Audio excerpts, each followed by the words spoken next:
Sir, wala po tayong inaamin at hindi po tayo aamin na hindi natin kaya ang trabaho. Medyo kami Amerikano o sinong ibang bansa po, kaya po ng Philippine Navy, kaya ng Philippine Coast Guard po yan. Hindi po tayo susuko dyan, kami Amerikano o wala. Hindi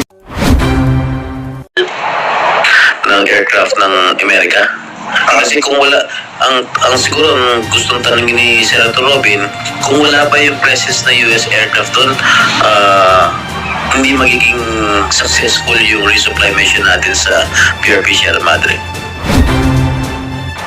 Thank you, Mr. Chair. Hindi po. Ang naging successful po yung RORE natin is dahil sa katapangan at galing ng ating mga Coast Guard at Philippine Navy personnel na Yun, dahil sa katapangan at kagalingan ng Philippine Navy at Coast Guard personnel, Senator Robin Padilla. Walang masama kung nandoon ang Estados Unidos. After all, kaalyado natin yun at saka hindi naman sila nakialam kung hindi nagmasid lamang. Sabi nga dito nung nagsasalita, mata lamang sa himpapawid, Senator Robin Padilla. at saka yung mga civilian personnel na nandun sa Unay sa May na yung presensya po ng Amerikano doon is tulong lang po yun sa maritime domain awareness at parang may eye in the sky na nanonood na po ang pangyayari. Pero Did we request the presence of the US aircraft there? may coordination po sa AFP. But kahit po pala yung Sino